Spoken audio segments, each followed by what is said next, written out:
mí magad agus má bhuicas don grúpa réúnach tá socht an rún seo a chur os córna dála agus tána figurí leige macht a soléir agus nílí geist ach rud bunúsach sin fáil ré leis an tástal acuine ó híomh Chúramóirí de agus tá an ceart umláin acu agus intíam lo agus I want to thank the regional group for putting this motion over the Dáil. Before the Dáil, every year since I was elected, I've argued in every budget for a value to be put on the unpaid work of carers, predominantly women. And when we look at the figure that we've been given repeatedly, 20 billion in savings to the state, that in itself should direct your minds to look at this. And if anything captures in the most horrific way the failure of neoliberalism and the free market, this is it, that has made caring into a product to be bought and sold with absolutely no sympathy, feelings around it. So here we are today, and we're looking at a census of 2022, which saw the number of people providing unpaid care, increasing by over 50%. 6% of the population who identify as unpaid carers,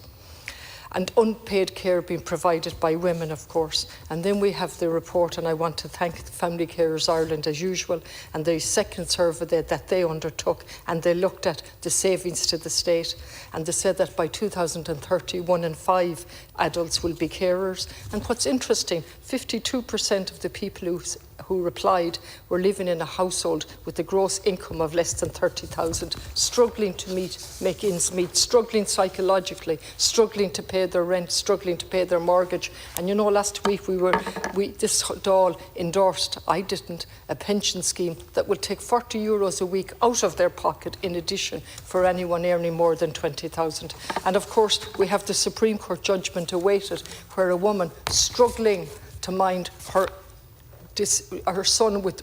a range of disability has to go to the High Court, where it was rejected, and to the Supreme Court to try and make sense of the article in the Constitution which says no woman shall be obliged to work outside the home. And instead of dealing with that and changing it to parent, ye foolishly went ahead with a referendum, told the people what was best. Now, if you were seriously interested in vying to accept your bona fides, then the very thing you do is accept this motion, put a time on it for the high working group that's been requested with the date, because that would go somewhere to proving your bona fides, rather than having this woman struggling with all the costs and the effort in a Supreme Court. Unfortunately, I'm not sure if it's the right case, but certainly I hope the Supreme Court takes the opportunity to look at that article and interpret it in a 21st century way. Thank you.